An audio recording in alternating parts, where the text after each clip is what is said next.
Praise the lord. అందరికీ వందనాలు చెల్లిస్తున్నాను. ఆశ్చర్యకరుడు, ఆలోచనకర్త, బలవంతుడైన దేవాది దేవుని యొక్క పాదాల చెంత చేరిన మీ అందరికీ యేసుక్రీస్తు పేరిట శుభాలు తెలియజేస్తున్నాను. టెహిల్లా సంఘం తరపున మీకు ఆహ్వానం తెలియజేస్తున్నాను. యెహోవా ఆలకింపుము, నన్ను కరుణింపుము. యెహోవా నాకు సహాయుడవై యుండుము. నా ప్రాణము మౌనముగా ఉండక నిన్ను కీర్తించినట్లు నా అంగలార్పును నీవు నాట్యముగా మార్చి ఉన్నావు. నా గోనెపట్ట విడిపించి సంతోష వస్త్రము ధరింపజేసి ఉన్నావు. యెహోవా నా దేవా, నిత్యము నేను నిన్ను స్తుతించెదను. అవును, దేవుడు మన జీవితాలలో మన కన్నీటిని నాట్యముగా మార్చిన దేవాది దేవుణ్ణి స్తుతిస్తూ ఆరాధిస్తూ ఉండాలంట. నా ప్రాణం మౌనంగా ఉండక నిన్ను కీర్తించినట్లు నా అంగలార్పును నీవు నాట్యముగా మార్చి ఉన్నావని భక్తుడు అంటున్నాడు. మనం కూడా మన జీవితాల్లో ఎదురైన కష్టాలు, దుఃఖాల నుంచి, కన్నీటి నుంచి దేవుడు విడిపించిన దేవునికి మనం చెప్పాలి. మన ప్రాణంతో చెప్పాలి. మన దేవుణ్ణి స్తుతించాలి. ఆయన్ని కీర్తించాలని. యెహోవా ఆలకింపుము, నన్ను కరుణింపుము. యెహోవా నాకు సహాయుడై యుండుము అని మనం దేవుని ఆరాధించినప్పుడు దేవుడు మన మీదున్న ఆయన అంగలార్పును తీసివేసి, గోనెపట్ట విడిపించి, సంతోష వస్త్రమంట ధరింపజేస్తున్నాడంట. మన గోనెపట్టను విడిపించి, ఆయన సంతోష వస్త్రాన్ని, ఉల్లాస వస్త్రాన్ని, రక్షణ ఆనందంతో మనల్ని నింపి బలపరిచే దేవుడు. అందుకోసం యెహోవా నా దేవా, నిత్యము నేను నిన్ను స్తుతించెదను అని దేవాది దేవుణ్ణి మనము మన ప్రాణం మౌనంగా ఉండక దేవుణ్ణి కీర్తిస్తూ, ఆరాధిస్తూ మనం స్తుతి చేసినప్పుడు దేవుడు దిగి వచ్చే దేవుడు, మనల్ని ఆదుకునే దేవుడు, మన ఎళ్ళ అద్భుతాలు చేసే దేవుడు. అటువంటి దేవుడు మనం కలిగి ఉన్నాం కాబట్టి ఆయన్ని ఆరాధిస్తూ ఆయన సన్నిధిలోకి చేరుదాం. స్తోత్రమయ్యా, స్తోత్రం, స్తోత్రం, స్తోత్రం, స్తోత్రం. మహాగణుడవు, మహోన్నతుడైన రాజాధిరాజానికి వందనాలు చెల్లిస్తున్నాను. ఆశ్చర్యకరుడానికి వందనాలు చెల్లిస్తున్నాను. ఆలోచనకర్త వందనాలు చెల్లిస్తున్నాను. బలవంతుడానికి వందనాలు చెల్లిస్తున్నానయ్యా. సర్వశక్తిమంతుడానికి వందనాలు చెల్లిస్తున్నాను. మహాగణుడానికి వందనాలు చెల్లిస్తున్నాను. పరిశుద్ధుడానికి వందనాలు చెల్లిస్తున్నానయ్యా.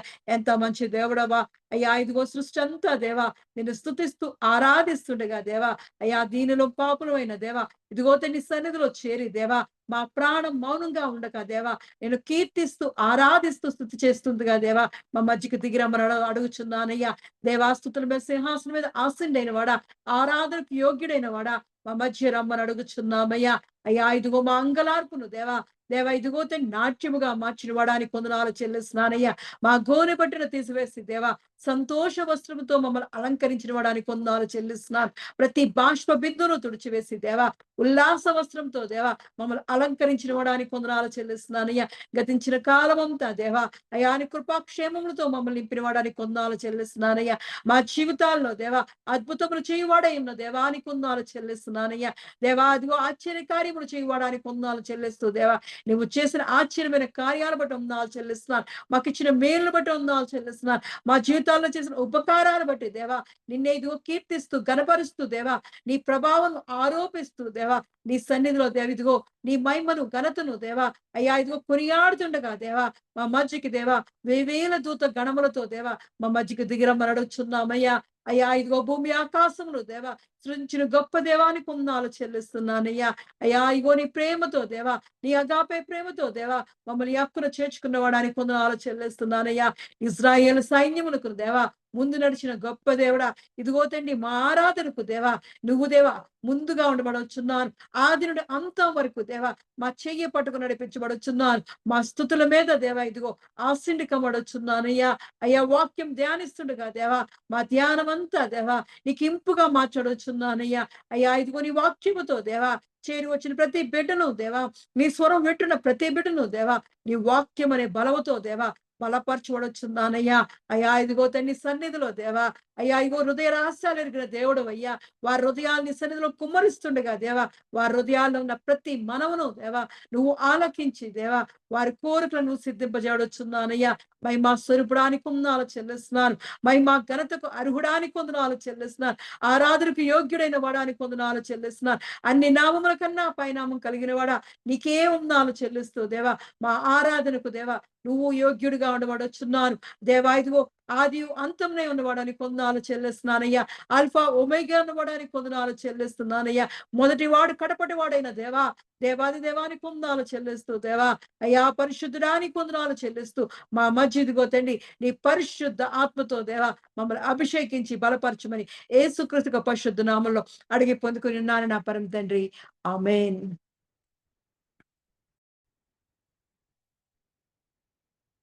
దేవుని పరిశుద్ధ నామమునకు మహిమ కలుగును గాక. తెహిల్లా మినిస్ట్రీస్ సాయంకాలపు ఆరాధనలో మిమ్మల్ని అందరినీ ప్రేమపూర్వకంగా ఆహ్వానిస్తున్నాను. ఈ సాయంకాలపు ఆరాధన కొరకు ఏర్పాటు చేయబడినటువంటి వాక్య భాగము సంఖ్యాకాండము 11వ అధ్యాయము 15వ వచనము.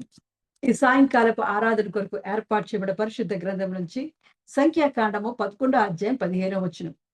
నా మీద నీ కటాక్షం వచ్చిన ఎడల నేను నా బాధను చూడకూడినట్లు నన్ను చంపుము. Numbers 11 chapter verse 15. If this is how you are going to treat me, put me to death right now. If I have found favor in your eyes, do not let me face my own ruin. May God bless this verse. और जो तुझे मेरे साथ यही व्यवहार करना है तो मुझ पर तेरा इतना अनुग्रह हो कि तू मेरे प्राण एकदम ले ले, जिससे मैं अपनी दर्दना देखने पाऊं. దేవుడి పరిశుద్ధ వాక్యాన్ని దీవించి ఆశించును గాక. ఆమేన్. సంఖ్యాకాండము 11వ అధ్యాయము 15వ వచనము. నా మీద నీ కటాక్షము వచ్చిన ఎడల నేను నా బాధను చూడకుండునట్లు నన్ను చంపుము. If this is how you are going to treat me, put me to death right now. If I have found favor in your eyes, and do not let me face my own ruin. और जो तुझे मेरे साथ यही व्यवहार करना है तो मुझ पर तेरा इतना अनुग्रह हो कि तू मेरे प्राण एकदम ले ले, जिससे मैं अपनी दुर्दशा ना देखने पाऊं. దేవుడు ఈ పరిశుద్ధ వాక్యమును దీవించునుగాక. ఆమెన్. చిన్న ప్రార్థన చేసుకుందాం. పరిశుద్ధుడైన దేవా నీకు వందనములు స్తోత్రములు చెల్లిస్తున్నాం తండ్రి. ఈ సాయంకాల ఆరాధనలో ప్రభువా మరి మేమందరము కుటుంబాలుగా తెహిలా సంఘముగా నీ సన్నిధిలో మేము చేరి ఉన్నాం.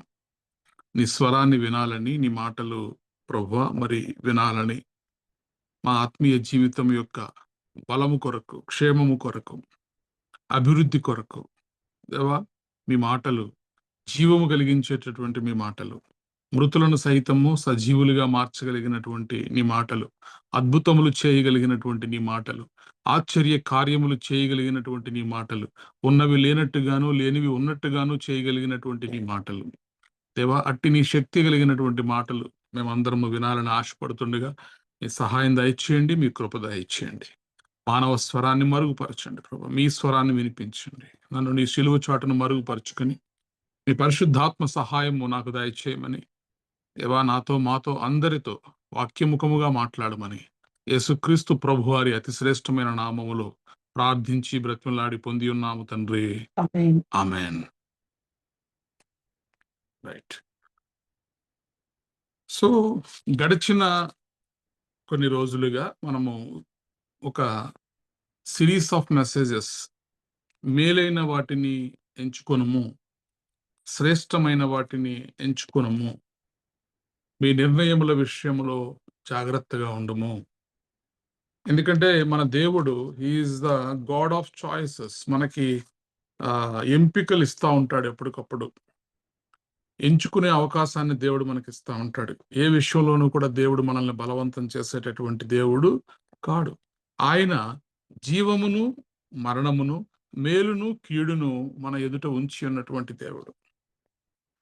అందుకే ద్వితీయోపదేశ కాండంలో దేవుడు ఇటు రీతిగా చెప్తాడు, నేడు జీవమును మరణమును ఆశీర్వాదమును శాపమును, జీవమును మరణమును ఆశీర్వాదమును శాపమును నేను నీ ఎదుటను ఉంచి భూమి ఆకాశములను మీ మీద సాక్షులుగా పిలుచుచున్నాను.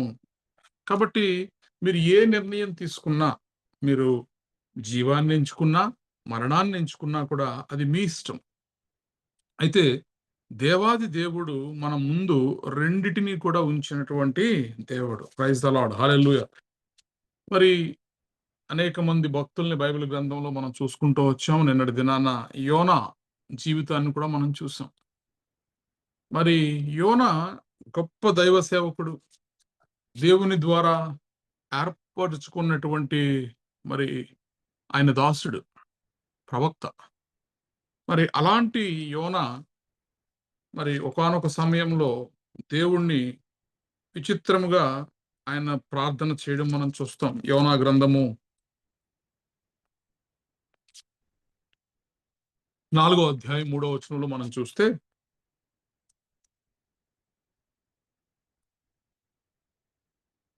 నేనిక బ్రతుకుట కంటే చచ్చుట మేలు, యెహోవా నన్నిక బ్రతుకనీక చంపుమని యెహోవాకు మనవి చేశాను. చూడండి, మన భక్తి కలిగినటువంటి జీవితాల్లో మనం ఎంత ఆధ్యాత్మికముగా శక్తివంతులుగా ఉన్నప్పటికీ కూడా దేవుని ద్వారా ఏర్పాటు చేయబడినటువంటి వారిగా, దేవుని ద్వారా పిలుచుకొనబడిన వారిగా, ఎన్నిక చేయబడిన వారిగా, బలమైనటువంటి విశ్వాసము కలిగిన వారిగా, గొప్ప కార్యములు చేయగలిగిన వారిగా ఉన్నప్పటికీ కూడా ప్రతి దినము మన జీవితంలో 2 రకాలైనటువంటి పరిస్థితులు గుండా మనం వెళ్ళాల్సి వస్తుంది. 1 దేవుని చిత్తము అనగా జీవ మార్గము. 2 దేవునికి విరోధమైనటువంటి మార్గము అనగా మరణ మార్గము.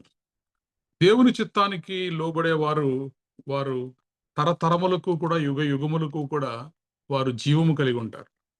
చనిపోయినప్పటికీ కూడా వారు మరలా యేసుక్రీస్తు ప్రభువారి యొక్క పునరుత్థానమును బట్టి లేపబడతారు. కాబట్టి మనము జీవ మార్గమును ఎంచుకునేటటువంటి వారిగా ఉండాలి. అయితే కొన్ని రకాలైనటువంటి పరిస్థితులు గుండా మనం వెళుతున్నప్పుడు ఎంతో గొప్ప భక్తులైనటువంటి వారు కూడా మరణ మార్గాన్ని ఎంచుకున్నట్టుగా బైబిల్ గ్రంథంలో మనం చూస్తున్నాం. అనగా ఏదో ఒక సమయంలో వారి భక్తి కలిగినటువంటి జీవితంలో ఒక బలహీనమైనటువంటి క్షణములో వారు మరణాపేక్ష కలిగిన వారుగా మారిపోయారు. ఇప్పుడు యోనా గ్రంథంలో మనం చూస్తున్నాం. యోనా మరి దేవుని ద్వారా ఏర్పాటు చేయబడినటువంటి ఒక గొప్ప ప్రవక్త అయినప్పటికీ కూడా చూడండి, ఒక్క క్షణంలో మరి 4వ అధ్యాయం యోనా దీనిని చూచి బహుచింతాక్రాంతుడై కోపగించుకుని. చూడండి, ఎప్పుడూ కూడా మన జీవితాల్లో కోపము, క్రోధం అనేది ఆత్మ ఫలాల్లో ఉండదు. కాబట్టి కోపాన్ని మనము ఎప్పుడూ కూడా కంట్రోల్ చేసుకునేటటువంటి వారిగా ఉండాలి. దేవుని దగ్గర మనం మొరపెట్టే వారిగా ఉండాలి. ఆ కోపాన్ని మనకు తీసేయమని చెప్పి. ఎందుకంటే నీ కోపము నిన్ను మరణ మార్గానికి నడిపిస్తుంది. ఇక్కడ యోనా బహుచింతాక్రాంతుడై కోపగించుకుని, యెహోవా, నేను నా దేశమందుండగా ఇట్లు జరుగునని నేను అనుకుంటిని కదా, అందువల్లనే నీవు కటాక్షమును, జాలియును, బహుశాంతమును, అత్యంత కృపయుగల దేవుడివై ఉండి పశ్చాత్తాపబడి కీడు చేయక మానదువని నేను తెలుసుకొని దానికి ముందుగానే తర్షీసునకు పారిపోతిని. నేనిక బ్రతుకుట కంటే చచ్చుట మేలు, యెహోవా నన్నిక బ్రతుకనీయక చంపుమని యెహోవాకు మనవి చేశాను. ఇప్పుడు ఇది ఏ ఆత్మ అండి? ఇది దేవుని ఆత్మ, దెయ్యపు ఆత్మ. ఇది జీవ మార్గమా, మరణ మార్గమా? ఖచ్చితంగా ఇక్కడ ఇది దేవుని ఆత్మ కాదు. దేవుని ఆత్మ బహుస్పష్టముగా యోనాతో మాట్లాడుతుంది. నినివే పట్టణము వారు బ్రతకాలి, వారు మారు మనస్సు పొందాలి. వారి యొక్క మారు మనస్సును బట్టి దేవుడు పశ్చాత్తప్తుడై మరి తాను మాట ఇచ్చిన కీడు చేయక ఆ పట్టణమును మరి రక్షిస్తాడు. ఆ రక్షించిన దాన్ని బట్టి ఇక్కడ యోనా కోపగించుకుంటున్నాడు. రక్షించిన దాన్ని బట్టి చింతాక్రాంతుడయ్యాడంట. అంటే ఈయనకు తన నోటి నుంచి ప్రవచించిన మాట యొక్క నెరవేర్పు ముఖ్యము గాని లక్షలాది మంది ప్రాణాలు ముఖ్యం కాదు. నేను పలికాను కాబట్టి అది జరిగిపోవాలి. నా మాట నెరవేర్చబడాలి. యోనా అనే ప్రవక్త నోటి నుండి వచ్చినటువంటి మాట నెరవేరుతుందనే పేరు, మహిమ, ఘనత నాకు రావాలి.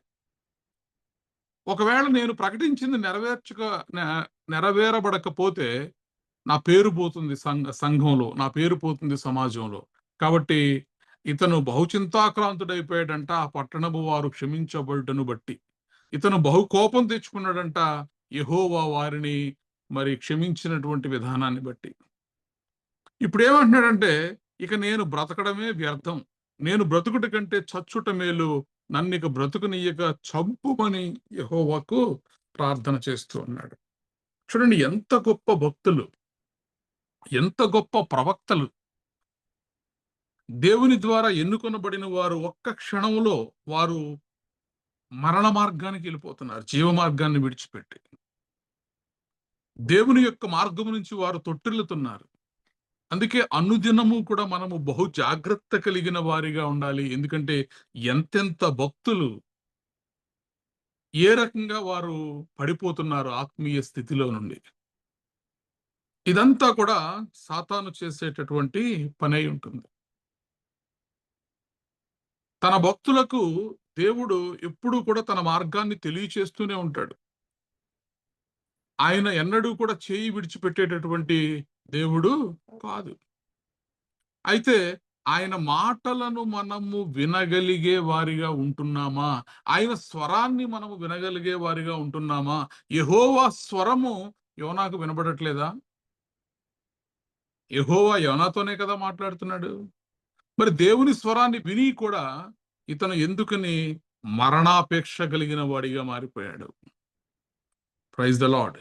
కాబట్టి మనం ఏం చేయాలంటే, దేవుని యొక్క సన్నిధిలో అనుదినము కూడా ఆయన మార్గములో మనము నడిచేవారిగా, జీవ మార్గమును మనము ఎన్నుకునేవారిగా, ఆయన జ్ఞానమును మనము పొందుకునేవారిగా, మనము ప్రార్థన చేస్తూ దేవుని యొక్క మార్గములో మనము కొనసాగడానికి ఆయన కృపను మనం కోరుకుంటూ ఆయన స్వరాన్ని మనము వినేవారిగా ఉండాలి.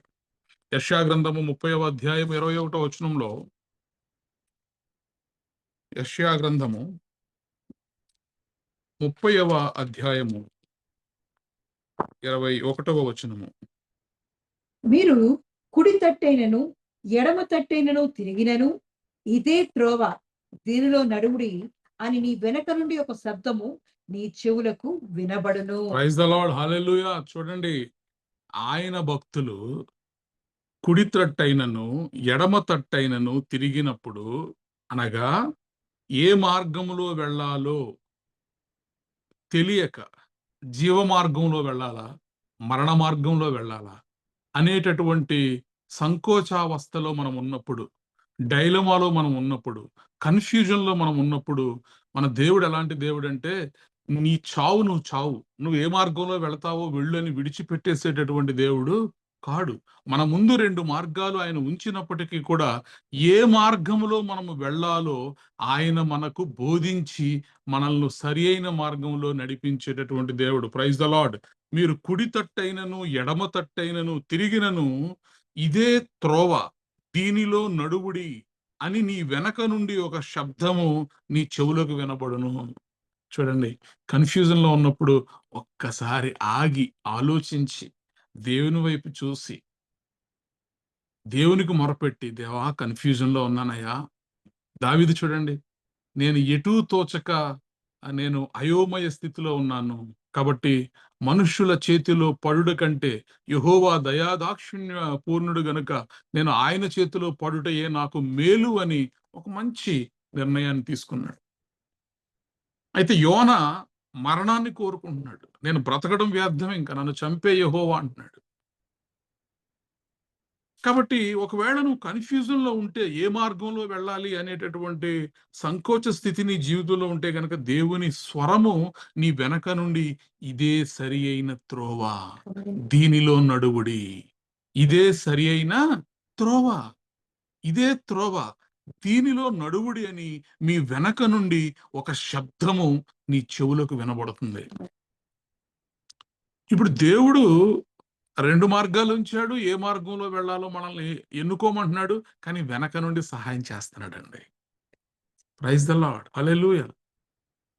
నీ ముందు 2 మార్గాలుంచి తను ఏర్పరుచుకున్నటువంటి పిల్లలు సరైన మార్గంలో, అనగా జీవ మార్గంలో వెళ్ళాలని తండ్రి ఆశపడుతూ కూడా పిల్లల్ని విడిచిపెట్టట్లా. వెనక నుండి అంట ఒక స్వరాన్ని ఆయన వినిపిస్తున్నాడంట. ఏమిటా స్వరం?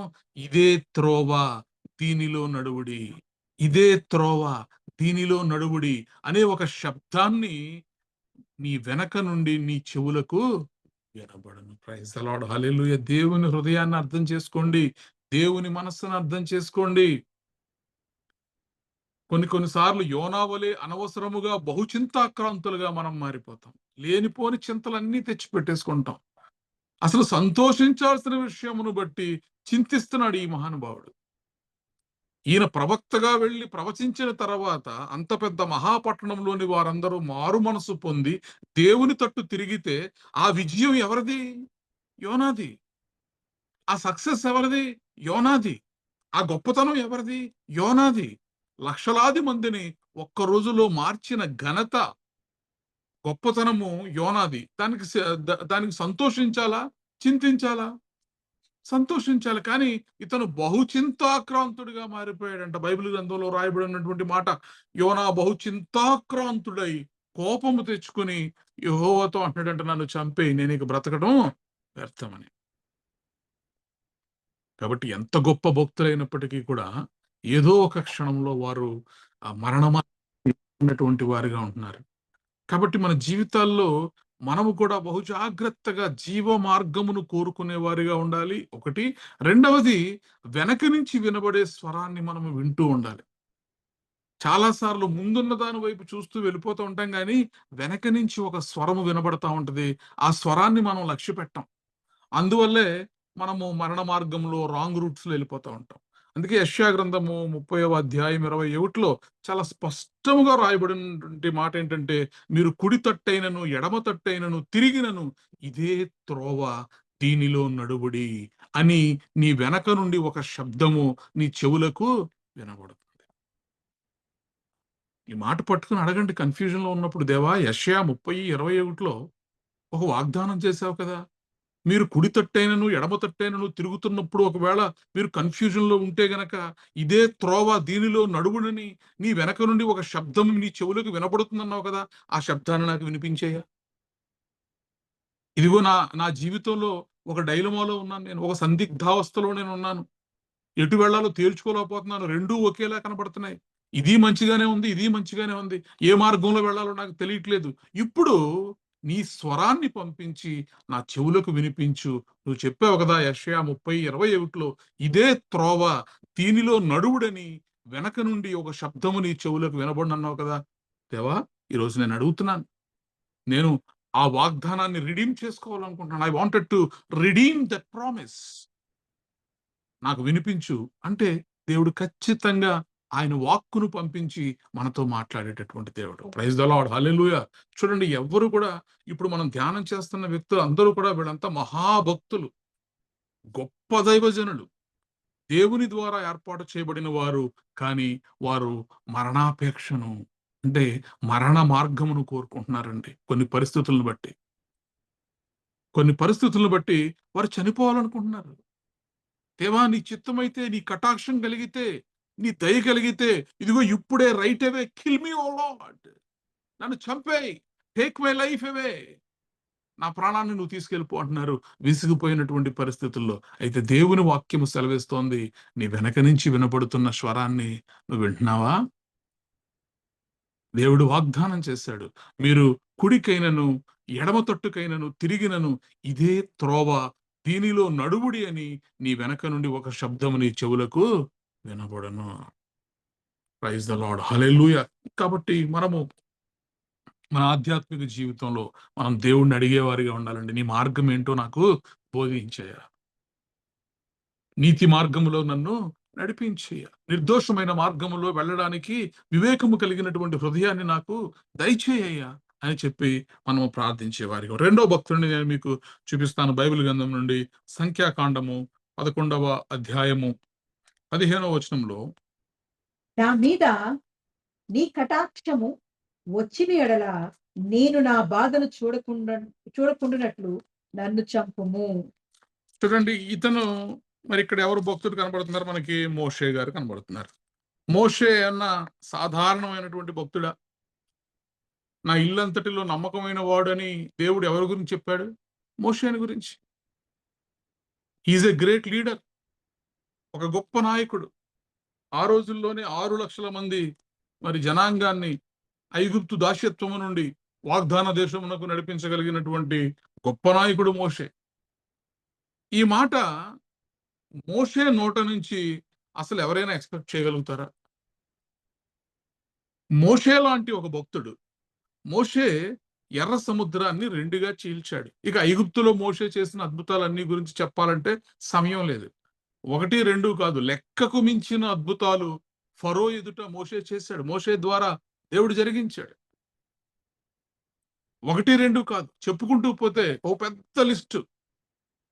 అన్ని అద్భుతాలు మరి మోషే ఐగుప్తులో చేశాడు. ఎర్ర సముద్రం ఎక్కడైనా రెండుగా చీలిపోయేటటువంటి అవకాశం అంతకు ముందు ఎన్నడైనా చరిత్రలో జరిగిందా? పోనీ అటు తర్వాత జరిగిందా?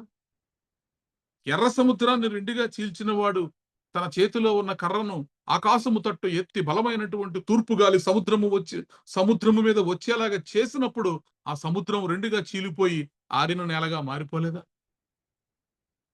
తన చేతిలో ఉన్న కర్రను కిందకిస్తే పాముగా మరలా పట్టుకుంటే కర్రగా మారిపోలేదా? బండను కొడితే బండ బ్రద్దలయ్యి అందులోంచి నీళ్లనివ్వలేదా? ఆకాశము నుండి మన్నాను కురిపించలేదా?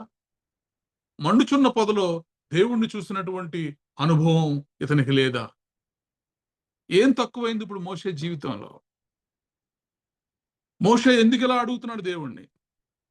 సంఖ్యాకాండము 11వ అధ్యాయము 15వ వచనంలో 13వ వచనం నుంచి మనం చూస్తే, ఈ సమస్త ప్రజలకు ఇచ్చుటకు మాంసము నాకెక్కడిది? వారు నన్ను చూచి ఏడ్చుచు తినుటకు మాకు మాంసమిమ్మని అడుగుచున్నారు.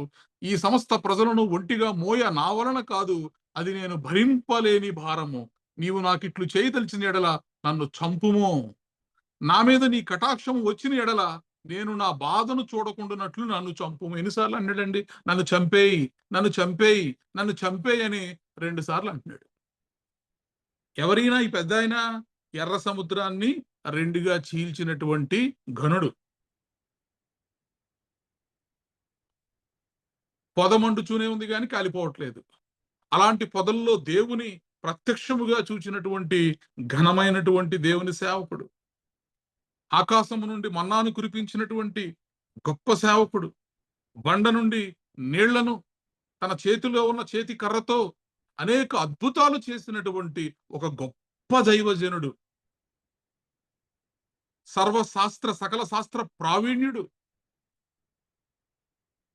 దేవుని భక్తి అచంచలమైనటువంటి భక్తి కలిగిన వాడు, గొప్ప నాయకుడైనటువంటి మోషే.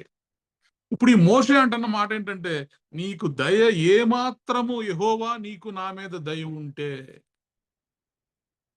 నీకు ఏమాత్రమైనా నా మీద నీకు కటాక్షం ఉంటే దయచేసి నన్ను చంపేయి, దయచేసి నన్ను చంపేయి. ఆశ్చర్యం కదా? యోనా చూడండి ఎలా అడిగాడు, నన్ను చంపేవయ్యా యెహోవా, ఇప్పుడే నన్ను చంపే, ఆలస్యం చేయొద్దు.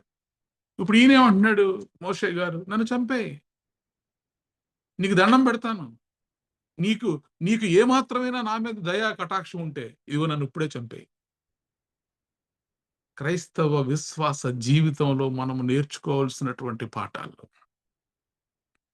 మీరు కుడి తట్టుకైనను ఎడమ తట్టుకైనను తిరుగునప్పుడు ఇదే త్రోవ, మీరు దీనిలో నడుబుడి అని ఒక శబ్దము నీ వెనుక నుండి నీ చెవులకు వినిపించును. పగలు మేఘ స్తంభము వలె, రాత్రి అగ్ని స్తంభము వలె ఇజ్రాయేలీయులను ఐగుప్తు దాస్యత్వములో నుండి అలా వాగ్దాన దేశము వైపు నడిపిస్తున్నటువంటి దేవుడు ఆఫ్టర్ ఆల్ మాంసం అడిగితే ఇవ్వలేడండి? ఎందుకని మనము ఒకసారి బలమైన కార్యములను మన జీవితంలో చూచి, మీ కన్నులు చూసిన శూర కార్యములను మీరు ఎలా మరిచిపోదురు అంటాడు భక్తుడు. దేవుడు చేసినటువంటి ఆ గొప్ప కార్యాలను మర్చిపోయి ఇప్పుడు వీళ్ళ మాంసం అడుగుతున్నారు కాబట్టి నన్ను చంపేయి. మాంసం ఇవ్వడానికి దేవుడు సమర్థుడు కాడా? ఆ సంగతి మోషేకి తెలీదా? ఇప్పుడు మోషేని దేవుడి దగ్గర అడగాల్సింది, దేవా వీళ్ళంతా మాంసం అడుగుతున్నారయ్యా, ఆ మాంసాన్ని ఏదో పంపించు అని అనాలి గాని, ఇంతమంది యొక్క భారము మోయడము నా ఒక్కడి వల్ల కాదు. ఇంకా ఏమంటున్నాడు తెలుసా? వీళ్ళందరి బాధలు తీర్చడానికి నేనేమన్నా వీళ్ళని కన్నానా? నాకెందుకు ఈ బాధ? ఇప్పుడు మోషే దేవుణ్ణి ప్రశ్నిస్తున్నాడు. యోనా ఏం చేశాడు? యెహోవాను ప్రశ్నించాడు. నువ్వు తెలుసయ్యా నాకు నీ గురించి. నువ్వు కటాక్షము కలిగిన దేవుడు అని నాకు ముందే తెలిసి నేను తర్షీషుకు వెళ్ళిపోయాను. నీ సంగతి నాకు బాగా తెలుసు. మంచిది, ఇక చాలు నువ్వు చేసింది. నన్ను చంపేయి. సేమ్ డైలాగ్ ఇక్కడ మోషే వేయట్లేదా? నీవేళ నీ సేవకుని బాధించితివి, నా మీద నీ కటాక్షము రానియ్యక ఈ జనులందరి భారమును నా మీద పెట్టనేలా? నేనే ఈ సర్వజనమును గర్భమును ధరించి తినా, నేను కన్నానా వీళ్ళని? నేనే వీరిని కంటినా? పాలిచ్చి పెంచెడు తండ్రి పసిపిల్లను మోయినట్లు నేను వీరి తండ్రులకు ప్రమాణపూర్వకముగా ఇచ్చిన దేశమునకు వీరిని నీ రొమ్మున ఎత్తుకొని పొమ్మని నాతో ఎందుకు చెప్తున్నావు నువ్వు? నాకేంటి వీళ్ళతో సంబంధం? ఈ 6 లక్షల మంది యొక్క భారం నా మీద ఎందుకు పెడుతున్నావు నువ్వు? కొన్నిసార్లు విశ్వాస వీరులు, గొప్ప భక్తి పరులు కూడా ఒకానొక బలహీన క్షణంలో ఎలాగ పడిపోతున్నారో చూడండి. చివరికి వీరు మరణాపేక్ష కలిగిన వారిగా వెళ్ళిపోతున్నారు. వీరి ముందు ఉంచబడినటువంటి జీవ మార్గము, మరణ మార్గము రెండుంటే ఒకానొక క్షణంలో వీరు మరణ మార్గానికి వెళ్ళిపోతున్నారు. మనము మోషే కన్నా గొప్పవారము కాము, మనము యోనా కన్నా గొప్పవారము కాము. కాబట్టి మన విశ్వాస జీవితంలో మనము ఎంతో దేవునికి కనెక్టెడ్గా ఉండాలి. వెనక నుంచి ఇదే సరి అయిన త్రోవ, మీరు ఈ త్రోవలో నడువుడి అని వినిపించే ఆ స్వరాన్ని వినడానికి మనము సిద్ధ మనస్సు కలిగి ఉండాలి. మన చెవులను మనం సిద్ధంగా ఉంచుకోవాలి. ఒకవేళ వినటానికి మీకు చెవులు ఉండిన ఎడల, చెవులు గలవాడు వినుగాక అని యేసుక్రీస్తు ప్రభువారు అన్నట్టు, ఇక్కడ ఈ స్వరాన్ని వినే చెవులు మనకు ఉండాలి. కొన్నిసార్లు ఆ చెవులు ఏమవుతాయంటే మందగిస్తాయి. దేవుని స్వరాన్ని మనం లక్ష్య పెట్టం. దేవుడితోనే యుద్ధం చేస్తాం, దేవుని మీద తిరుగుబాటు చేస్తాం, దేవుడితో పోరాడతాం. చివరికి దేవుడిని వెళ్ళి నన్ను చంపేయి, నీకు నా మీద ఏమాత్రం కటాక్షం ఉన్నా కూడా నన్ను చంపేయమని ప్రార్థన చేస్తాం. బట్ చంపేయమని అనగానే దేవుడు చంపేస్తాడా? నీ జీవితంలో దేవుడికి ఉన్నటువంటి ప్రణాళికను నెరవేర్చకుండా నువ్వు మధ్యలో వెళ్ళి నీకు నా మీద కటాక్షం కలిగితే నువ్వు చంపేయ్యా, చాలయ్యా, నేను ఈ బాధను చూడలేకపోతున్నానంటే దేవుడు చంపేసే దేవుడా? 120 సంవత్సరాల ఆయుష్ని మోషేకి దేవుడు ఇవ్వలేదా? 120 సంవత్సరాలు బ్రతికిన తర్వాతే కదా మోషే మరి చనిపోయింది. కాబట్టి మన విశ్వాస జీవితంలో కొన్నిసార్లు మనం బలహీన పడిపోతా ఉంటాం. కొన్నిసార్లు మనము రాంగ్ రూట్స్ లోకి వెళ్ళిపోతా ఉంటాం. మరణాపేక్ష కలిగిన వారిగా మనం మారిపోతా ఉంటాం. ఇతను ఎంత అగ్రెసివ్ అంటే మోషే, నిర్గమాకాండంలో కూడా ఒక మాట అంటాడు. 32వ అధ్యాయం 32వ వచనంలో, అయ్యో నీవు వారి పాపమును ఒకవేళ పరిహరించితివా సరి, లేని ఎడల నీవు రాసిన నీ గ్రంథములో నుండి నా పేరు తుడిచివేయమని బతిమాలుకొనుచున్నాను. వాళ్ళేదో బంగారు విగ్రహాన్ని చేసుకుని వాళ్ళు పూజలు చేస్తూ ఉంటే వాళ్ళని క్షమించమంటాడు. క్షమించమని అడగడం వరకు ఓకే. ఇంకొక మెట్టు ముందుకెళ్ళి ఏమంటున్నాడు? ఒకవేళ నువ్వు వీళ్ళని క్షమించకపోయినట్లయితే నీ జీవ గ్రంథంలోంచి నా పేరును తుడిచేయి. ఇప్పుడేమంటున్నాడు? నీ కటాక్షం నా మీద ఉంటే గనక నన్ను చంపేయి. కాబట్టి దేవుని భక్తులనబడిన వారు, దేవుని ద్వారా పిలుచుకొనబడిన వారు, దేవునికి అతిష్ఠులైన వారు, దేవుని యొక్క ఇల్లంతటిలో నమ్మకమైన వారిగా పిలవబడిన వారు సహితము ఒకానొక బలహీన క్షణములో వారు మరణాపేక్ష కలిగిన వారిగా మారిపోయారు. కాబట్టి మనం చాలా జాగ్రత్తగా ఉండాలి. 3వ వ్యక్తిని నేను మీకు చూపిస్తాను. మొదటి రాజుల గ్రంథము 19వ అధ్యాయము 4వ వచనము. రాజులు మొదటి గ్రంథము 19వ అధ్యాయము 4వ వచనంలో ఇక్కడ ఒక గొప్ప భక్తుడు, గొప్ప దైవజనుడు మనకు కనబడతాడు. ఈయన పేరు ఏమిటి అంటే ఏలియా.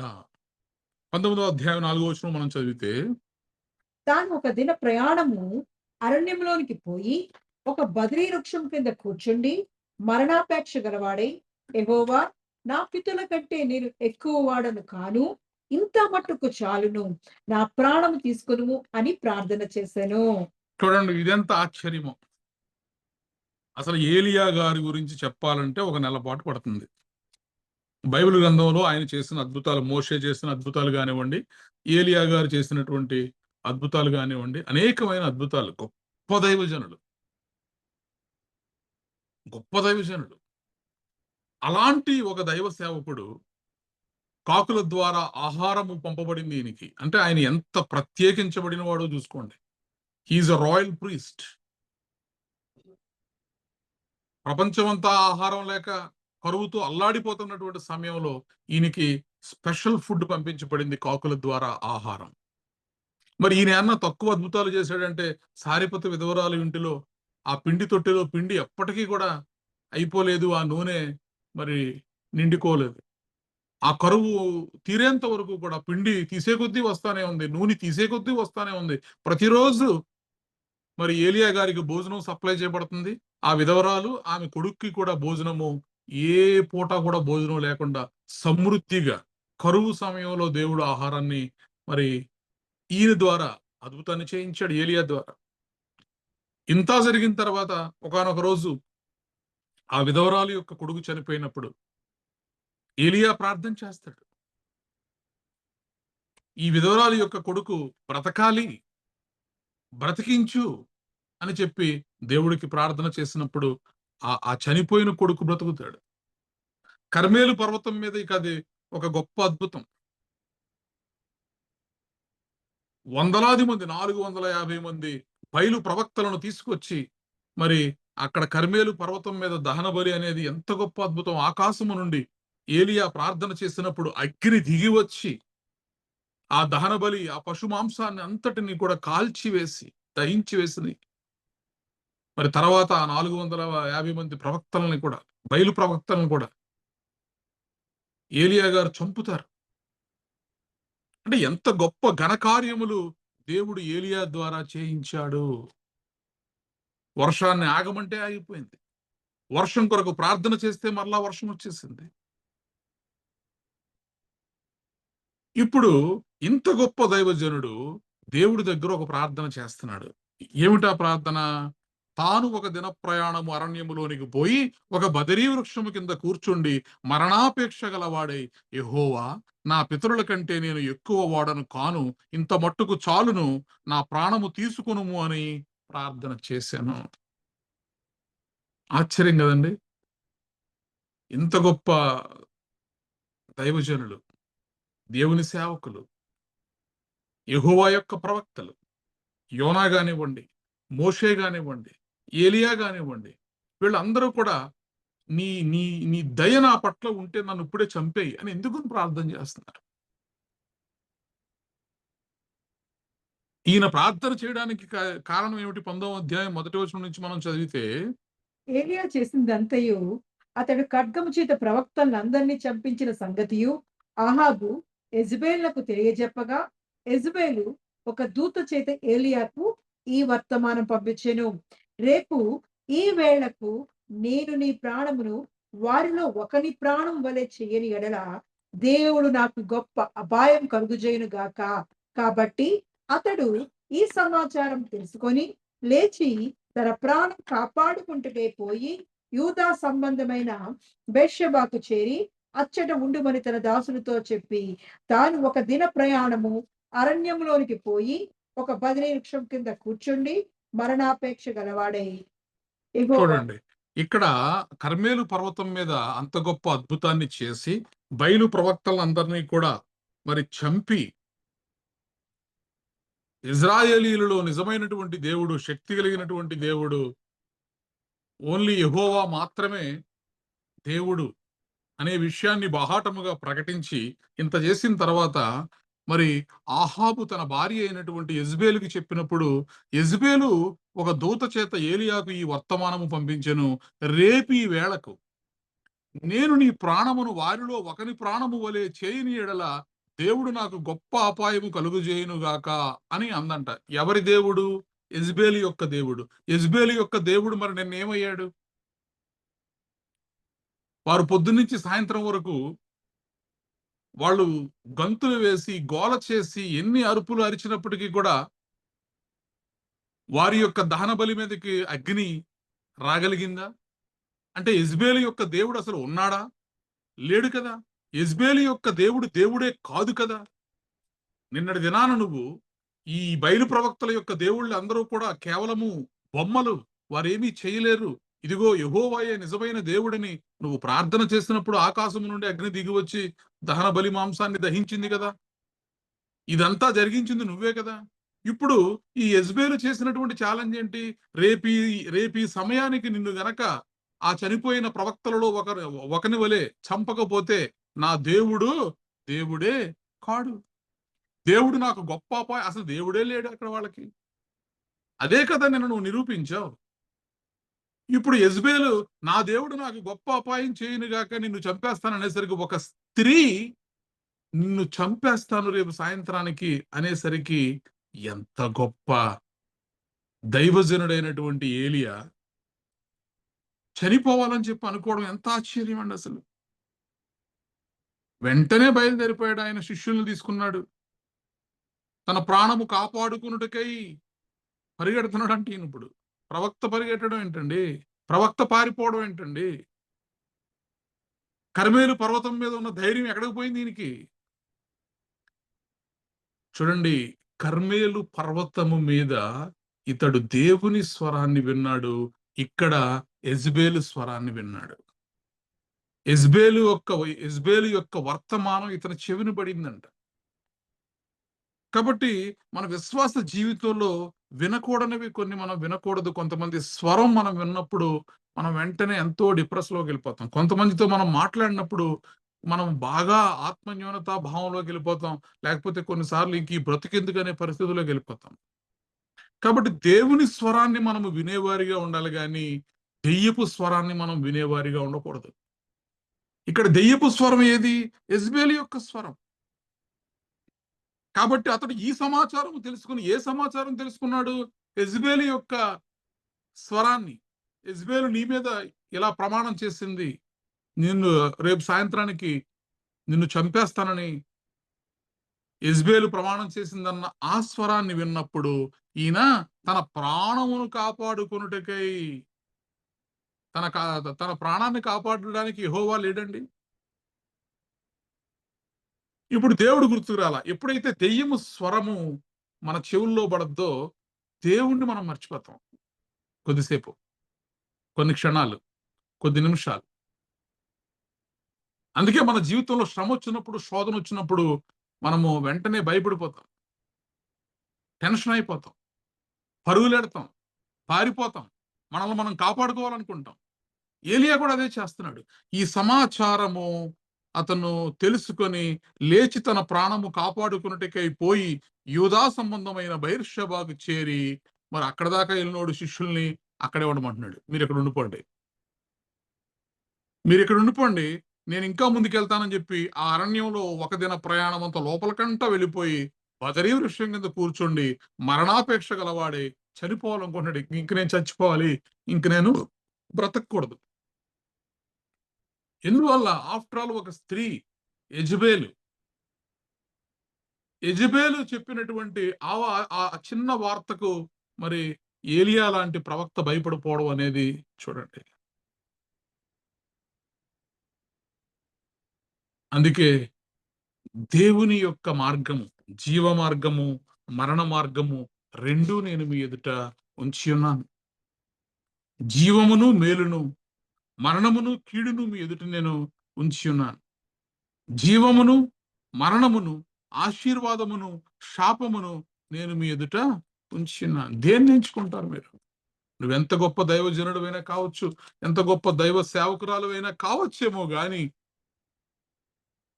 ఒకానొక బలహీన క్షణములో మనము దేవుని స్వరాన్ని వినకుండా దెయ్యపు స్వరాన్ని గనక మనం విన్నట్లయితే ఇలాగే మనం ఏమవుతాం? మరణాపేక్ష కలిగిన వారిగా పారిపోతూ, పరుగులెడుతూ. ముందేమన్నాడు? తన ప్రాణమును కాపాడుకున్నటకు పారిపోయాడు. నువ్వు పరుగులెడుతుంది దేనికి? నీ ప్రాణాన్ని కాపాడుకోవాలని. మరి పరిగెత్తి పరిగెత్తి పరిగెత్తి ఓ చెట్టు కింద కూర్చొని ఇప్పుడేమంటున్నావు? నా ప్రాణాన్ని రక్షించు దేవా అంటున్నావా? నా ప్రాణాన్ని తీసేయి దేవా అంటున్నావా? నువ్వు పరిగెత్తింది కాపాడుకోవడానికైతే నీ ప్రాణాన్ని, నీ నోటి నుంచి నువ్వు నన్ను చంపేయమనే మాట ఎందుకు వస్తుంది? చూడండి, ఇవంతా కూడా ఎంత ఆశ్చర్యం అంటే, ఇతను మరణాపేక్ష గలవాడై, యెహోవా నా పితరుల కంటే నేను ఎక్కువ వాడను కాను. ఇతను తగ్గించుకున్నాడు, నేనేం గొప్పవాడినేం కాదులే. నా పితరులు ఎలా అయితే చనిపోయారో నేను అలా చనిపోవాల్సిన వాడినే. నేను నా పితరుల కంటే ఎక్కువ వాడును కాను, ఇంత మట్టుకు చాలు, నా ప్రాణం తీసుకొనుము అని ప్రార్థన చేశాను. ప్రాణం తీసుకోమంటే తీసేసుకుంటాడు ఏంటండి దేవుడు? యోనా ప్రాణం తీసుకోమన్నాడు, తీసేసుకున్నాడా దేవుడు? మోషే అడిగాడు, నీ దయ నా మీద ఉంటే దయచేసి నన్ను ఇప్పుడే చంపేయి. చంపేశాడా? లేదు. మరి ఏలియా గారు కూడా ప్రార్థన చేశారు, నన్ను చంపేయి ఇప్పుడే, ఇక చాలు, ఇక ఇంత మట్టుకు చాలు, నేను నా పితరుల కన్నా గొప్పవాడిని కాదు, నన్ను ఇప్పుడే చంపేయమంటే చంపేశాడా? చంపలేదండి. చావు అనేది అసలు ఏలియా జీవితంలో దేవుడు రాయనే రాయలేదు. చావు అనే అధ్యాయం ఏలియా అనే పుస్తకంలో లేదు. దేవుడు ఏలియాను ప్రాణముతో ఉండగానే అగ్ని రథముల మీద పరలోకానికి తీసుకెళ్ళిపోయాడు. Praise the lord, hallelujah. కాబట్టి గొప్ప గొప్ప భక్తులైనటువంటి వారు కొన్ని సమయాల్లో మరి మరణ మార్గాన్ని ఎంచుకున్నారు. మన విశ్వాస జీవితంలో మనం ఏంటంటే చాలా ఎక్కువగా యోబు భక్తుడు కూడా, సమయం లేదు కానీ యోబు భక్తుడు కూడా అంటాడు ఏమని? ఆహా, నా విన్నపము నాకు నెరవేర్చబడును గాక. ఈయనకు ఒక విన్నపం ఉందంట, ఈయనకు ఒక రిక్వెస్ట్ ఉందంట, ఈయనకు ఒక ప్రార్థనా అవసరం ఉందంట. ఏంటది? నన్ను చంపేయి. ఎంత గొప్ప భక్తుడు! ఊజు దేశమందు యోబు అని ఒక నీతిమంతుడు గలడు. నీతిమంతుడు. అతనంతటి సత్ప్రవర్తన కలిగిన వాడు, సద్భక్తి చేసేటటువంటి వాడు ప్రపంచంలోనే ఎవడూ లేడు. ఎవరి మాట చెప్పింది? తండ్రి అయిన దేవుడు, యెహోవా దేవుడి ద్వారా సర్టిఫికెట్ తీసుకున్న వాళ్ళు వీళ్ళంతా కూడా. ప్రతి ఉదయము లేచి తన కుమారులు కుమార్తెలు నోటి మాట చేత ఏదైనా పాపం చేశారేమో అని వారి కొరకు దహన బలులు అర్పించేటటువంటి వాడు, పాప పరిహారార్థ బలులు అర్పించేటటువంటి వాడు, అంత గొప్ప నీతిమంతుడు ఇప్పుడు ఏమంటున్నాడంటే, ఆహా, నా విన్నపము నాకు నెరవేర్చబడును గాక, నేను కోరుకున్న దానిని దేవుడు నెరవేర్చును గాక. యోబు గ్రంథము 6వ అధ్యాయం 8-9 వచనాల్లో ఇలా అంటున్నాడు, ప్రార్థన చేస్తున్నాడు. మరణాపేక్ష కలిగిన వాడై యోబు ఏమంటున్నాడు? దేవుడు తన ఇష్టానుసారముగా నన్ను నలుపును గాక. దేవా, నన్ను నలిపేయి, నన్ను చంపేయి, నన్ను నిర్మూలము చేసేయి. భక్తులైన వాళ్ళు వాళ్ళ యొక్క విశ్వాస జీవితాల్లో ఒకానొక సమయంలో వారు చేసినటువంటి ప్రార్థనలు మనము ఆలకించినప్పుడు మనకు ఇవన్నీ పాఠాలు. మన ఆత్మీయ జీవితానికి ఇవన్నీ కూడా పాఠాలు. ఈయన ప్రార్థన చేస్తున్నాడు, దేవుడు తన ఇష్టానుసారముగా నన్ను నలుపునుగాక, చేయి జాడించి ఆయన నన్ను నిర్మూలము చేయునుగాక అంటున్నాడు. చంపేసేదేవా, ఎందుకు వచ్చింది నన్ను అని. మరణాపేక్ష. యోనా మరణాపేక్ష కలిగిన వాడై దేవుని దగ్గర ప్రార్థన చేశాడు, నన్ను చంపేయమని. మోషే మరణాపేక్ష కలిగిన వాడై దేవుడి దగ్గర ప్రార్థన చేశాడు, నన్ను చంపేయమని. ఏలియా మరణాపేక్ష కలిగిన వాడై దేవుని యొద్ద ప్రార్థన చేశాడు, నన్ను చంపేయమని. యోబు మరణాపేక్ష కలిగిన వాడై దేవుని యొద్ద ప్రార్థన చేశాడు, నన్ను చంపేయమని. కానీ అద్భుతం ఏంటంటే, దేవుడు వీరి జీవితంలో ఆయన కలిగి ఉన్న ప్రణాళిక నెరవేరే వరకు కూడా వీరిని దీర్ఘాయుష్మంతులుగా దేవుడు చేశాడండి. ప్రైజ్ ద లార్డ్, హల్లెలూయా. వారు నన్ను చంపే అనగానే యోబునేమి మరి దేవుడు చంపేయలేదు. ఇంకా అతను కోల్పోయిన వాటిని అన్నిటినీ కూడా రెండంతలుగా మరలా యోబు పొందుకోగలిగాడు. బైబిల్ గ్రంథంలో ఇంకో భక్తుడు ఉన్నాడు, దేవుని ద్వారా ఏర్పాటు చేయబడినటువంటి ఒక గొప్ప ప్రవక్త, విలాప ప్రవక్త అని ఆయనకి పేరు. ఆయన ఇర్మియా. ఆయన అంటాడు, ఆయన ఇంకొక మెట్టుకెక్కాడు, వీళ్ళందరూ బ్రతికుండగా మమ్మల్ని చంపేయి అని ప్రార్థన చేస్తే, ఇతను చేసే ప్రార్థన ఏంటంటే, అసలు నేను పుట్టకపోయి ఉంటే బాగుండు, నేను నా తల్లి గర్భంలో ఉన్న సంగతి నా తండ్రికి చెప్పినవాడు శాపగ్రస్తుడగును గాక. ఇర్మియా గ్రంథం 20వ అధ్యాయం 14 నుంచి 18 వచనాలు మనం చదివితే ఈ మాటలన్నీ కూడా అక్కడ రాయబడి ఉంటాయండి. కాబట్టి ఎంతో భక్తులైన వారు, ఏర్పాటు చేయబడిన వారు, ఎన్నిక చేయబడినటువంటి వారు, దేవుని యొక్క ప్రణాళికలో ఉన్నటువంటి వారు ఏదో ఒక సమయములో మరి వారు బలహీనతకు లోనై ఒక బలహీనమైనటువంటి క్షణములో వారు భయాన్ని వారి హృదయాల్లోనికి ఆహ్వానించారండి. దేవుడు మనకు భయం పుట్టించి పిరికి ఆత్మని ఇవ్వలేదు గాని మనకు ధైర్యమును పుట్టించే దత్తపుత్రాత్మను మనము కలిగి ఉన్నామని దేవుని వాక్యం సెలవిస్తోంది. దేవుడు నీలో ఉంటే నీకు ధైర్యంగా ఉంటావు. నువ్వు దేనికి కూడా భయపడవు. అందుకే ఇప్పుడు మనం ఆరాధనలో పాడాం కదా, నీవు నా తోడు ఉన్నావయ్యా, నాకు భయమేల నా యేసయ్యా, నీవు నాలోనే ఉన్నావయ్యా, నాకు దిగులేల నా మెస్సయ్యా, నాకు భయమేలా, నాకు దిగులేలా, నాకు చింతేలా, నాకు భీతియేలా, నీవు నా తోడు ఉన్నావయ్యా, నాకు భయమేల నా యేసయ్యా. మన దేవుడు భయాన్నిచ్చే దేవుడు కాదండి, ధైర్యాన్ని ఇచ్చేటటువంటి దేవుడు. వ్యాధులలో బాధలలో ఊరటనిచ్చావు, రక్షణలో సంరక్షకుడై ధైర్యము పంచావు. వ్యాధులలో బాధలలో ఊరటనిచ్చావు, రక్షణలో సంరక్షకుడై ధైర్యము పంచావు. నేనే సత్యం అన్న దేవా, నేనే మార్గం అన్న దేవా,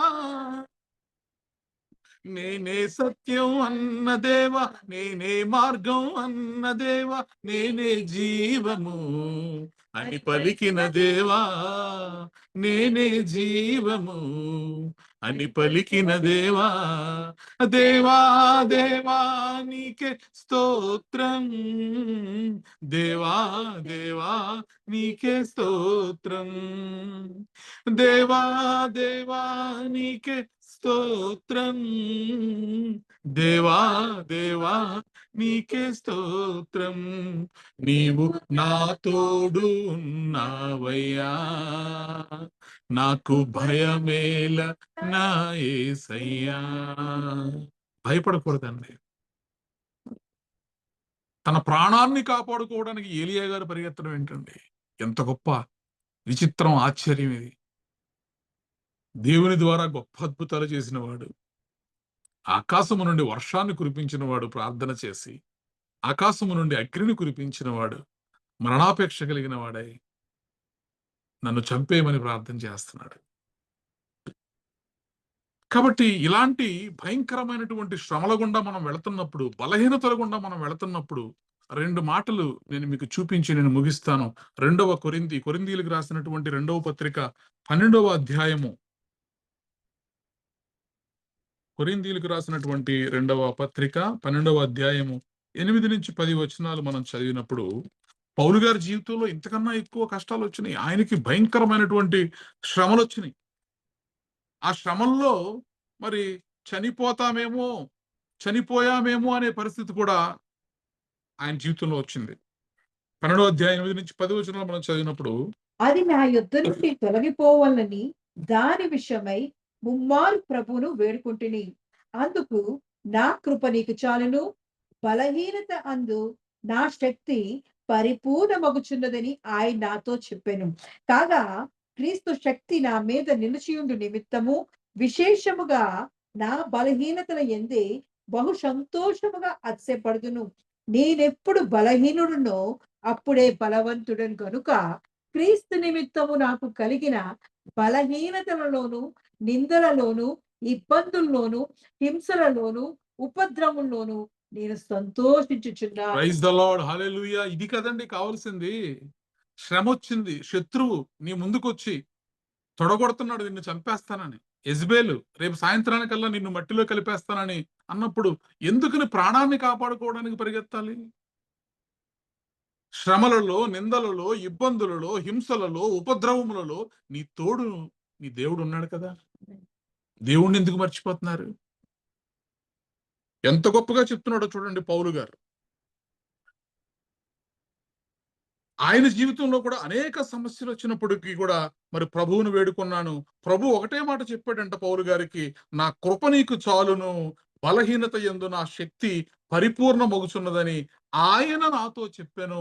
యేసుక్రీస్తు ప్రభువారు పౌలుతో చెప్పినటువంటి మాట ఏంటంటే, పిచ్చివాడా, నువ్వెందుకు భయపడుతున్నావు?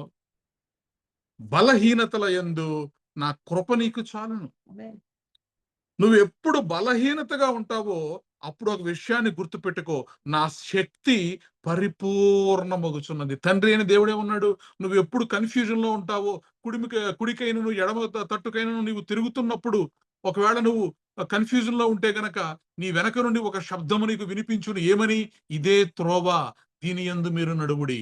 ఇదే త్రోవ, దీని యందు మీరు నడువుడి. నేను మీతో మాట్లాడతాను, నిన్ను నడిపిస్తాను అని తండ్రి అయిన దేవుని చెప్పాడు. ఇప్పుడు కుమారుడైన దేవుడు ఏమంటున్నాడో తెలుసా?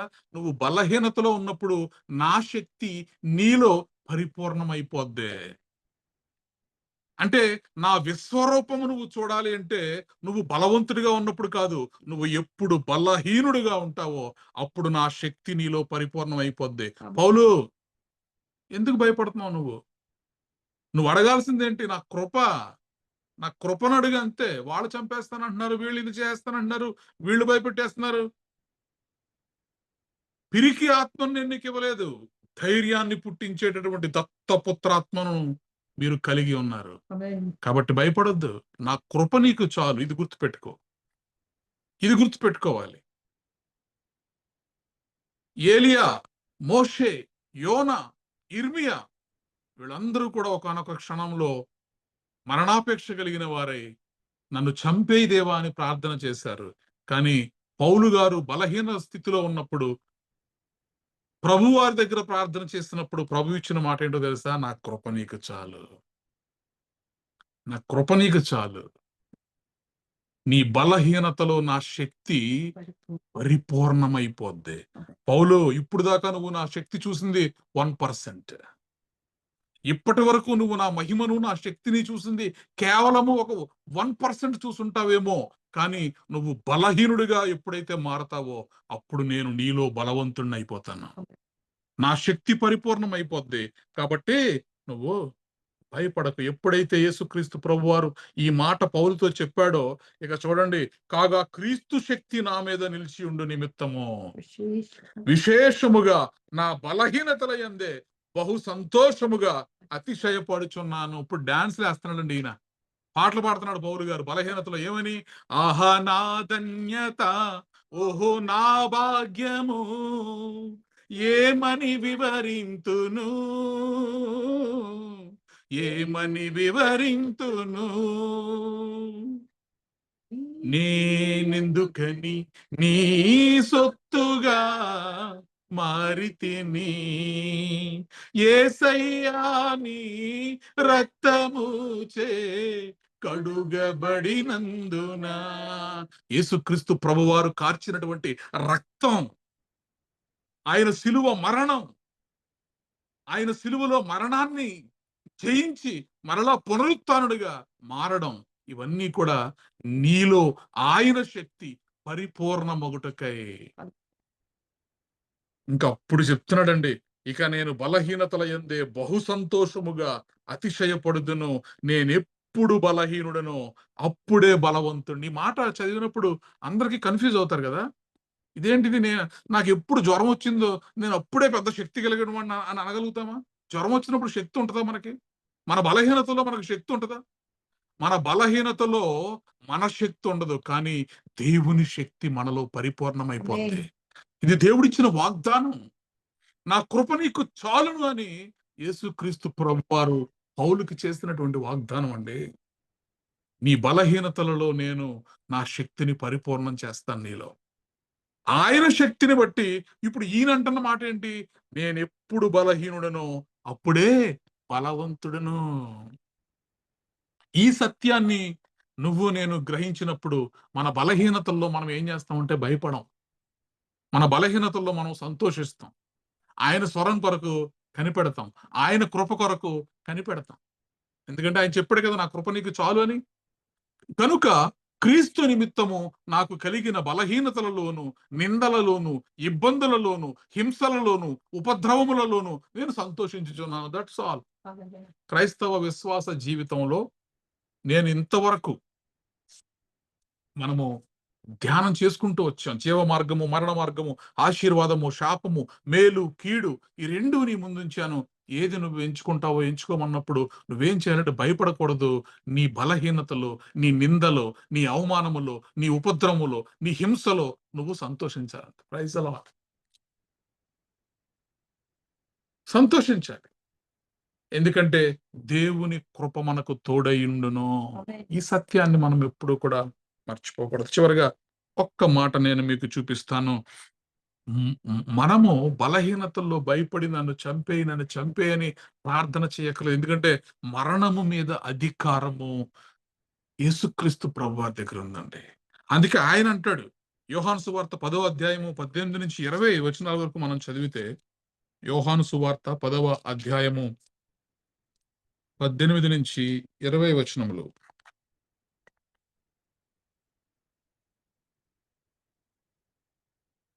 చూడండి, ఎవడును నా ప్రాణము తీసుకొనడు, నా అంతట నేనే దాన్ని పెట్టుచున్నాను. దాన్ని పెట్టుటకు నాకు అధికారము కలదు, దాన్ని తిరిగి తీసుకొనుటను నాకు అధికారము కలదు. నా తండ్రి వలన ఈ ఆజ్ఞ పొందితున్నాను. Praise the lord. హల్లెలూయా. ఎవడండి మరణాన్ని మరణాన్ని నీ దగ్గరికి పంపించగలిగేవాడు ఎవడండి? మరణమునకు అధికారము ఎవ్వరికీ లేదండి మరణము మీద. ఎవ్వడును నా ప్రాణము తీసుకొనడు. ఇది కదా చెప్పాల్సిన మాట. ఏలియా ఈ మాట చెప్పాలి, యోనా ఈ మాట చెప్పాలి, యోబు ఈ మాట చెప్పాలి, ఇర్మియా ఈ మాట చెప్పాలి. కానీ వీళ్ళందరూ కూడా మరణాపేక్ష కలిగిన వారై నన్ను చంపేయి. మోషే లాంటి భక్తులు సైతము. ఇప్పుడు యేసుక్రీస్తు ప్రభువారు ఏమంటున్నారు? ఎవ్వడను నా ప్రాణము తీసుకొనడు, నా అంతట నేనే దాన్ని పెట్టుచున్నాను. పెడితే గిడితే నేను పెట్టాలి నా ప్రాణాన్ని.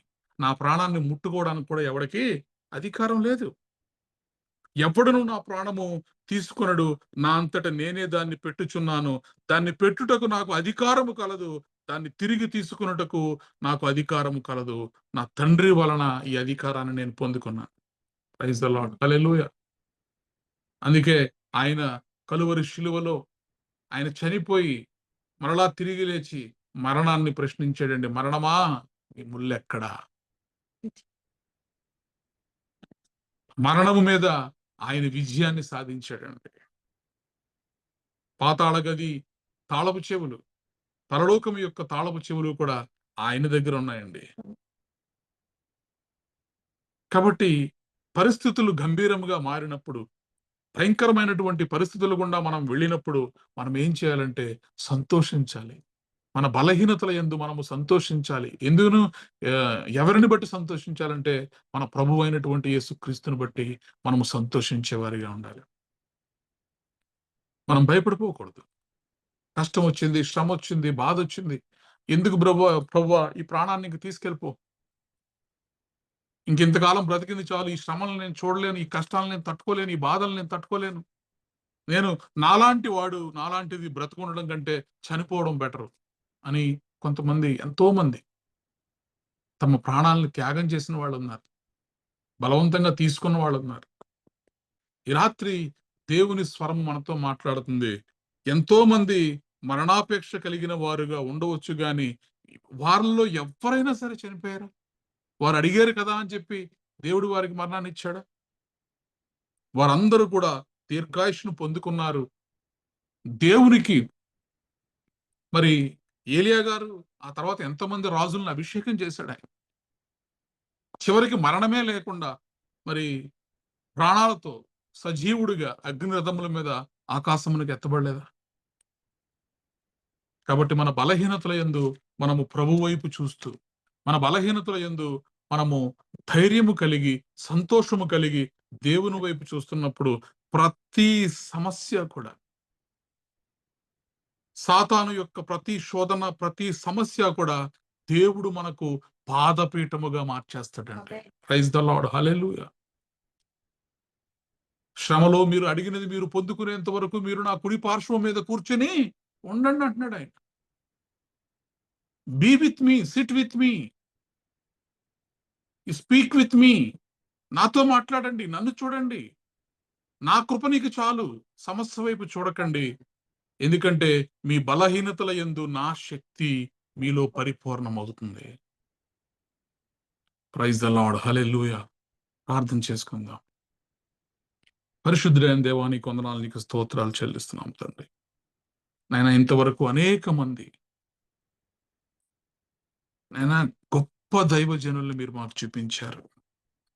మీ ద్వారా ఎంచుకొనబడిన వారు, ఏర్పరచుకున్నటువంటి వారు, గొప్ప అద్భుత కార్యములు వారి జీవితాల్లో వారి విశ్వాసముల ద్వారా జరిగించినటువంటి వారు, చనిపోయిన వారిని సైతము బ్రతికించగలిగినటువంటి వారు,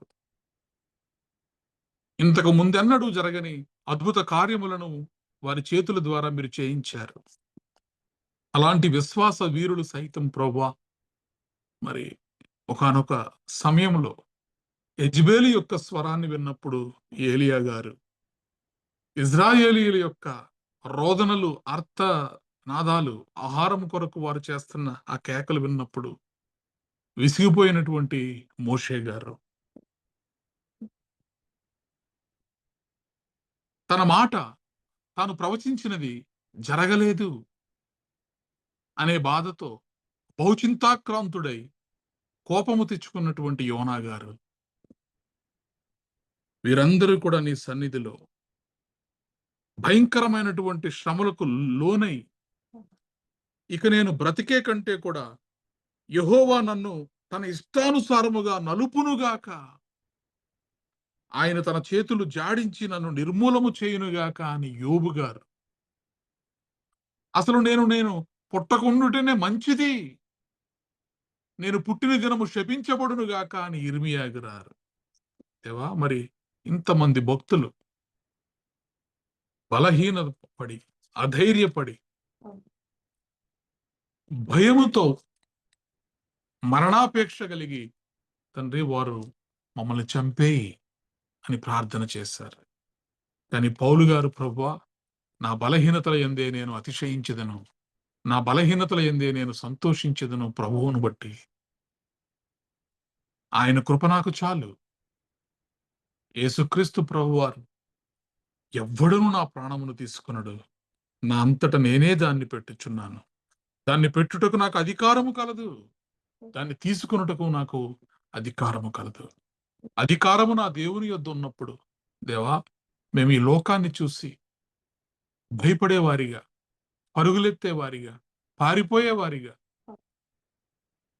పిరికి ఆత్మను కలిగి ఉన్నటువంటి వారిగా మేము ఉండకుండా మీ ధైర్యము పుట్టించే ఆత్మను కలిగి మీ వైపు చూసి, మా బలహీనతల్లో తండ్రి మీరు సిలువలో చేసినటువంటి ఆ గొప్ప బలియాగాన్ని మేము గుర్తు తెచ్చుకొని, మరణము మీద మీరు పొందినటువంటి విజయాన్ని మేము గుర్తు తెచ్చుకొని, మీ సిలువ వైపు చూస్తూ మమ్మల్ని మేము ధైర్యపరుచుకుంటూ, మీ కృప కొరకు కనిపెడుతూ, తండ్రి యొక్క స్వరము వెనక నుండి ఇదే త్రోవ, దీనిలో నడువుడి, ఆ స్వరము కొరకు మేము కనిపెట్టేవారిగా, నీ కృప కొరకు మేము కనిపెట్టేవారిగా, మా విశ్వాస జీవితాల్లో యెజెబెలు యొక్క స్వరాన్ని మా చెవులు పడకుండా, మా చెవులను మూసుకొని మీ స్వరము కొరకు మేము కనిపెట్టేవారిగా, సాతాను యొక్క స్వరమును మా హృదయాల్లోనికి రానివ్వకుండా మమ్మల్ని మేము కాపాడుకునేవారిగా, మమ్మల్ని మేము భద్రపరుచుకునేవారిగా, ఈ రాత్రి మీ కృప సమృద్ధిగా నాకు, మాకు,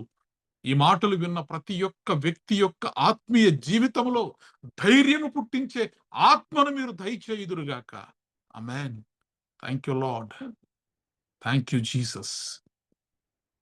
నేను ఎవరైనాను అలాంటి సూసైడల్ థాట్స్ తో ఇక ఈ బ్రతుకు చాలు, ఇక నేను బ్రతుకుట కంటే చనిపోవటం మంచిది అని ఒకవేళ ఎవరైనా ప్రభువా అటువంటి సూసైడల్ థాట్స్ తో ఉంటే, మరణాపేక్ష కలిగిన వారిగా ఉంటే, నీ వాక్కును పంపించి నీ స్వరాన్ని వారికి వినిపించండి తండ్రి.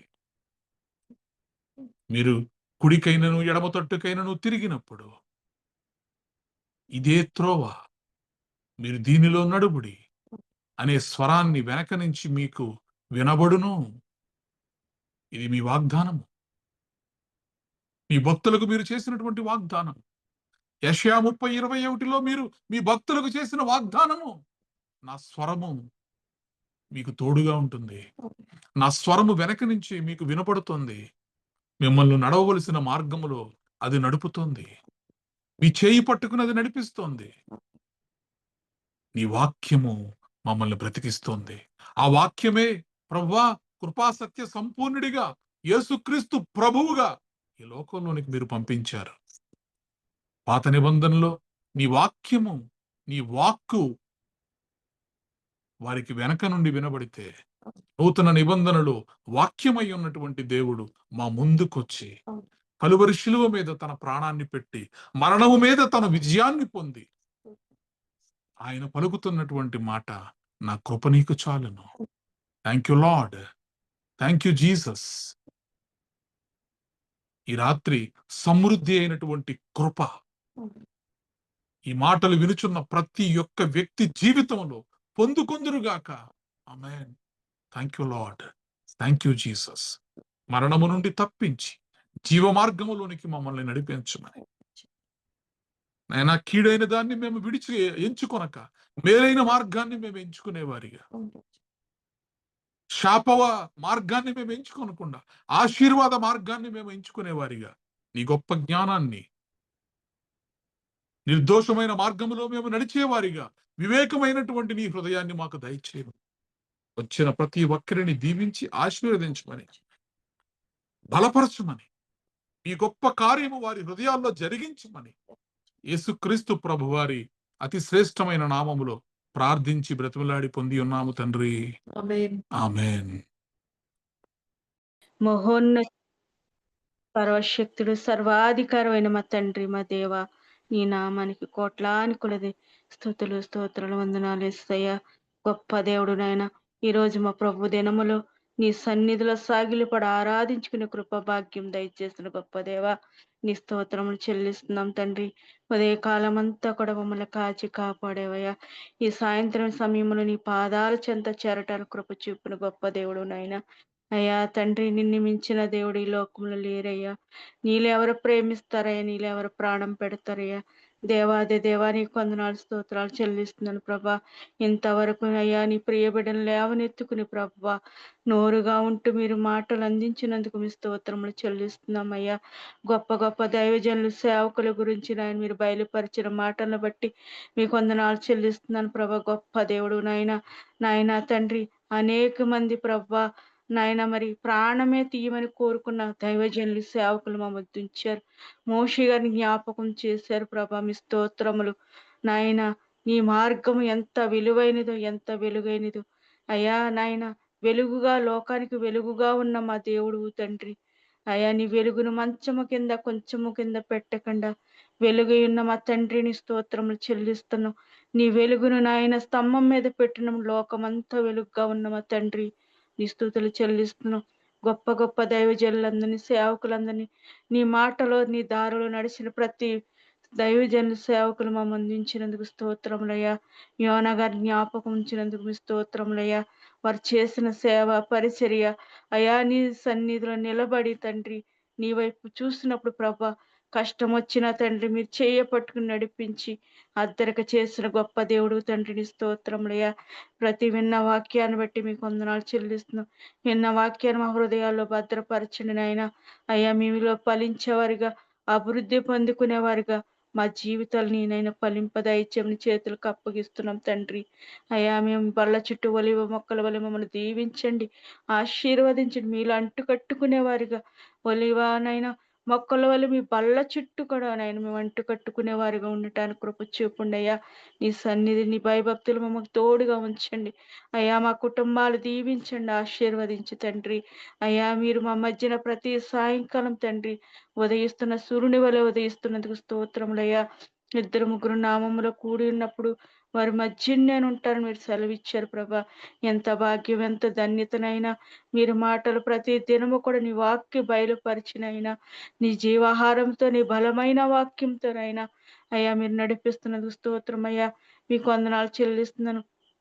మరణమా నీ ముల్లెక్కడ, మరణమా నీ జీవం ఎక్కడ నువ్వు సెలవిచ్చిన గొప్ప దేవుడు తండ్రి. నీ విజయం ఎక్కడని సెలవిచ్చావు తండ్రి. ఎంత మంచి దేవుడు నాయన. మా కొరకు నువ్వు సిలువలో మరణమైపోయావు ప్రభా. శాపం పాపం శిక్ష మాదైనప్పటికీ నీ మీద వేసింది నిలువెల్ల గాయాలు పొందావు నాయన. నీ పచ్చి గాయాల వల్ల ప్రభా మాకు స్వస్థతని ఆరోగ్యాన్ని ఇచ్చిన దేవుడు అయ్యా తండ్రి. నీ రక్తం వల్ల మాకు రక్షణ ఇచ్చిన దేవుడు. నీ విలువైన రక్తాన్ని సిందించి మమ్మల్ని కొన్నావు తండ్రి.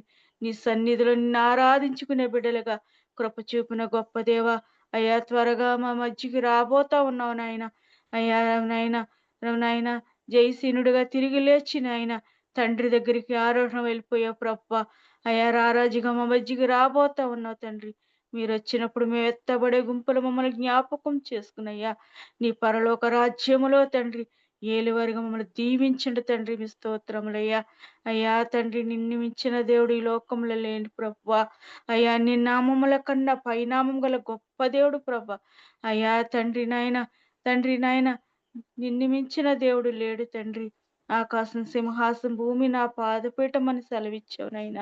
అయ్యా నిత్య వేలాది దూతలతో పరిశుద్ధుడివి పరిశుద్ధుడివి పరిశుద్ధుడు అని గాన ప్రతిగానాలతో కీర్తింపబడుతున్న పూజింపబడుతున్న హెచ్చింపబడుతున్న గొప్ప దేవుడు అయినందుకు నీ స్తోత్రములయ్యా. నీవిచ్చిన గొప్ప సమయాన్ని బట్టి నీ కోట్లాని కొలది వందనాలు స్తుతులు చెల్లిస్తుంది తండ్రి. నీకు వందనాలు ప్రభా. గొప్ప దేవుడు నాయన. నీ ప్రియ బిడ్డల కుటుంబాన్ని జ్ఞాపకం చేసుకోండి అయ్యా. మీరు చేతుల్లో పెట్టుకుంటున్నామయ్యా. ఈ చేయ పట్టుకుని నడిపించండి. నీ బిడ్డ చేస్తున్న ఉద్యోగ భారం అంతట్లో మీరు తోడుగా నడిపించండి. ఆ 7 రాష్ట్రాలకు ఒక అధికారిగా ఉంచావు నాయన. ఆ బిడ్డ నోరుగా ఉండి ప్రభా తెలియని కూడా తెలియజేసి తెంచి తెలివితేటలతో ఆ బిడ్డను నడిపించండి.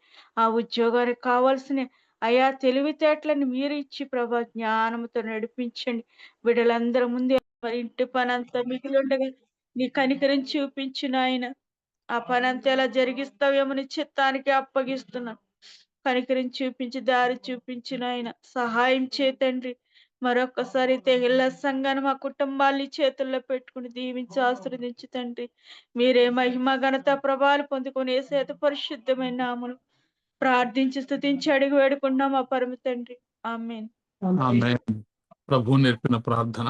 పరలోకమందున్న మా తండ్రి, నీ నామం పరిశుద్ధపరచబడును గాక, నీ రాజ్యము వచ్చును గాక, నీ చిత్తము పరలోకమందు నెరవేరినట్లు భూమి యందు నెరవేరును గాక. మాకు కావలసిన ఆహారం మాకు దయచేయము. మా రుణస్థులను మేము క్షమించిన ప్రకారము మా రుణములను క్షమించుము. మమ్మల్ని శోధంలోకి తేక కీడు నుండి తప్పించుము. ఎందుకనగా రాజ్యము బలము మహిమ నిరంతరం నీవే ఉన్నావు తండ్రి. ఆమేన్.